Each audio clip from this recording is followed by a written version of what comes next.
Okay guys, welcome back to the Easy Clone demo series.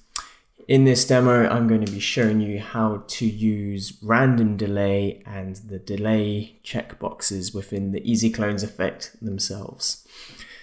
So first of all, I'm going to be building a new clone system out of these circles. So I'm just going to select all of our circles and hit create clones. I'll call these circles and I'm going to give it 2 colors, and in this example I don't want to center to our control layer because I want them to remain in their place that they're currently in on the composition.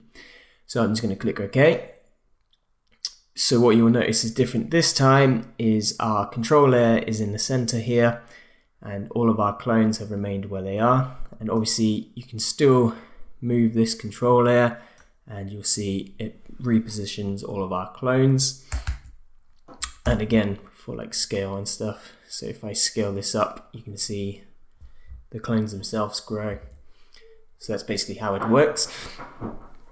So anyways, I'm going to be showing you how to build animations using the Easy Clones effect itself.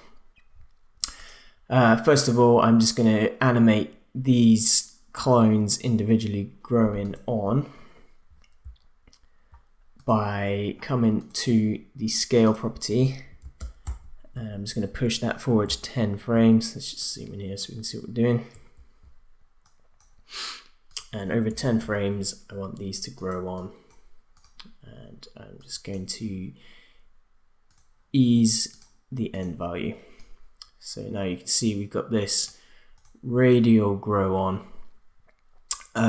Actually, I want this to be our first clone. So I'm just going to reposition this up the top, select them all, and again, renumber our clones. So now it'll grow on from the top and go right around the circle, like so. So what I'm going to be animating is the X, Y, and Z positions. And I'm going to be animating the limiters, which are where we define our randomness. And again, just to re-emphasize, they are called decrease and increase on the other 3 properties.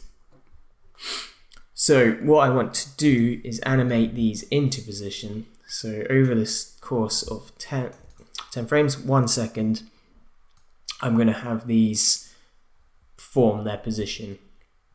So what I'm going to do is just add -1000 and 1000 to all of our properties here. Whoops. Like so.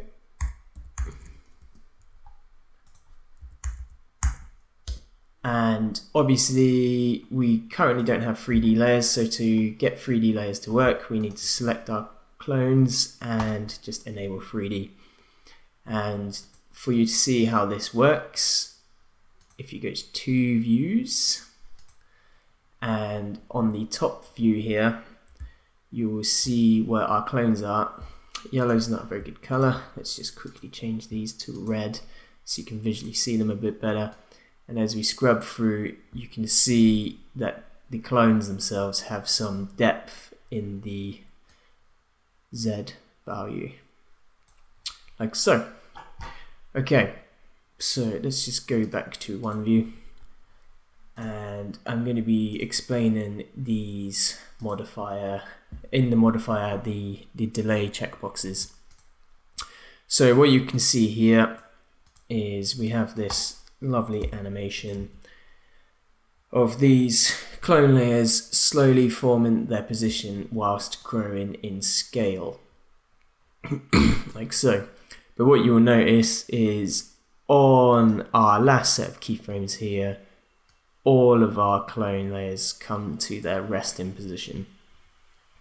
Now, because we have this grow of the scale on the scale, which I'm actually just going to knock forward a few frames, it would be nice to see all the individual clones growing and then moving into position. So what we can do is we can just turn this on, and as you'll instantly notice, we get some of our clone layers fly off from their position, because that means all this information here is now affected by the delay. So if we scrub through, you'll see it takes a while for our clones to meet their final resting place. So it's a way to give you a little bit more power over more control over your animations, which is powerful. In some instances you will want them all to form at exactly the same time, and in others you won't. So this gives you that option.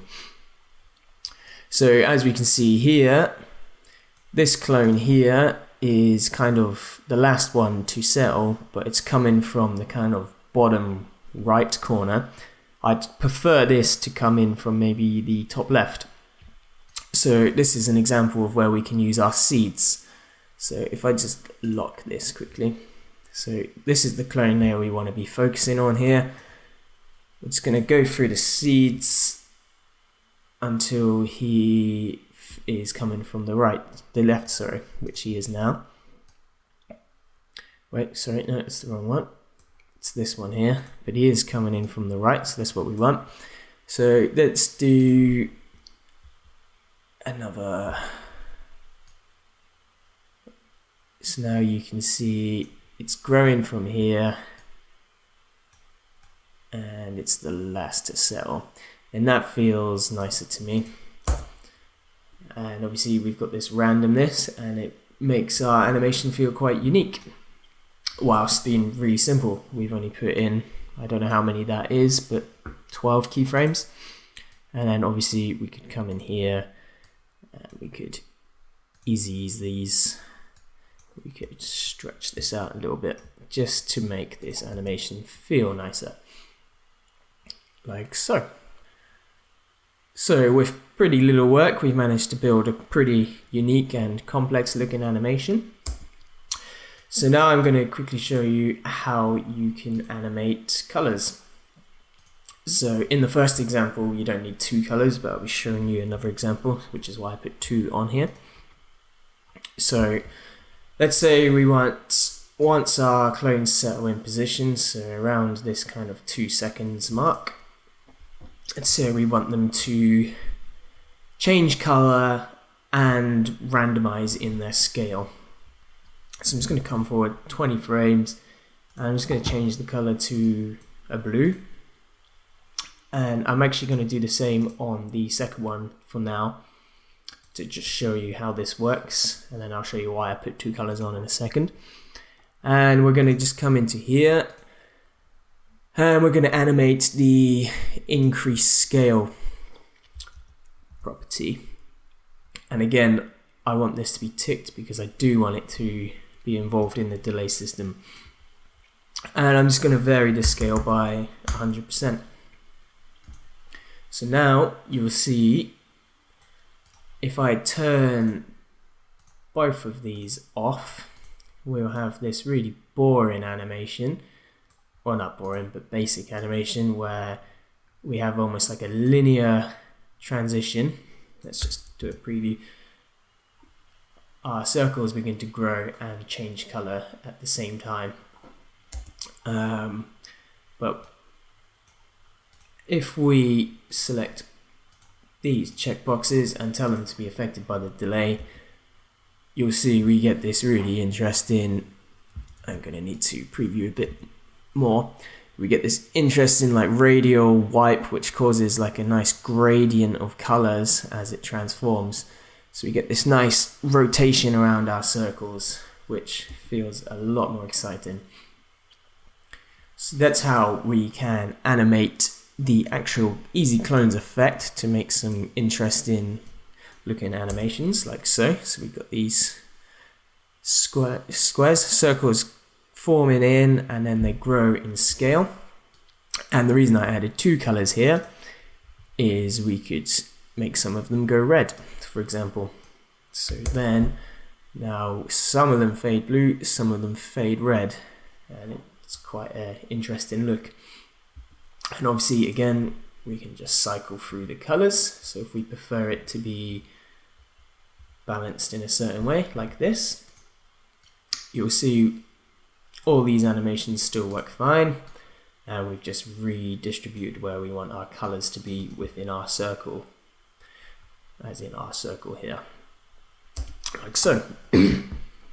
So now I'm going to show you how you can add randomness to the actual delay itself. So I'm going to go into the delay here, and you'll see we have a drop down for random delay. I'm first just going to hit 0 on individual delay, and what this will do is basically turn up all of these keyframes into linear. So if I preview now, you'll see everything forms at the same time and everything adapts as if this keyframe controls everything. So there is no delay from A to B, they all stop and rest, and then from A to B they will grow and change color. So this is still useful to have, and then but what we can do is, again, we've got the increase and the decrease and increase controls, so we can define a range of randomness for the actual delay. So what we'll do is, if we come here, I can demonstrate this a bit better. So if we add minus, let's go for 5, we will essentially have built a range of delay between -5 and 0 frames, and minus numbers are after the keyframe. So if I come forward, so obviously you can see there's no animation here, and if I start to come forward 5 frames, you'll see we're starting to get them animating, but you can see this is one of the first ones to begin animating, and that we can find out why if we go hit E and we open our clone control effect here. You'll see we have this option for random delay.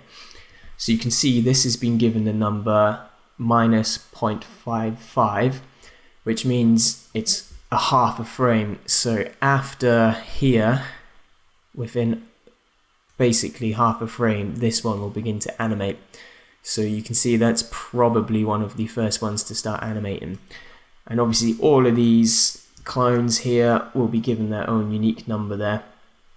So this one again is a similar rate, but if we adjust the seed, you'll see this one has changed to -4.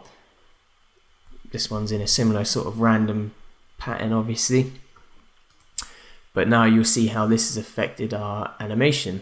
Now you can see sort of this one and this one are beginning to transform first. So here you can add randomness to the actual delay, which can make things feel a little bit more organic. And if I quickly show you, if I set this to 0 again, and if I add +5, what you'll notice is, even though I'm lined up with the keyframes, some of them have already started to change, and that's because they'll have a positive number here. So this one's got +7, which basically means 7 frames before the action it will begin to animate. So if I go forward back 10 frames, 1, 2, 3, this will be 7 before here, and if we pay attention to that one, you should see it begins to transform. So you could build a range of build ranges like so. So we could build a 10 frame range around here, and they will obviously adapt like so. I was looking at the wrong number, I said 7, that's the random seed for the whole layer, it's actually 4, but never mind, you get the idea. Increase adds time, like goes backwards, and decrease goes forwards in time. So now if we preview our animation, you'll see it's got this organic feel. It feels really complex, and again we've done very little keyframe work. What is that? 14 keyframes, very easy to manage, multiple shapes, and of course you can still individually control these like so. So I can move this one down here, and this one will just be randomly off center. One final thing I just want to show you guys quickly is the center clones button. So say we've finished this animation here and we decide we want to then bring all of our clones into the center.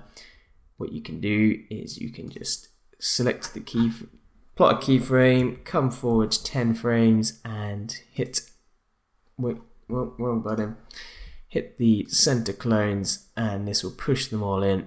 So then these will drive into the center. And if you didn't have any keyframes plotted, so if I just undo that, and what I'll do is just plot some keyframes on some of these, and then hit the center. It will plot keyframes for the ones that are already keyframed on the position, and the other ones will just be pushed into the center. So just be wary of how that works. It's just a nice way of helping you get your clones into their center control layer, which can be useful. That's it for the delay and effect animations. Be sure to watch the other videos for more features of Easy Clones.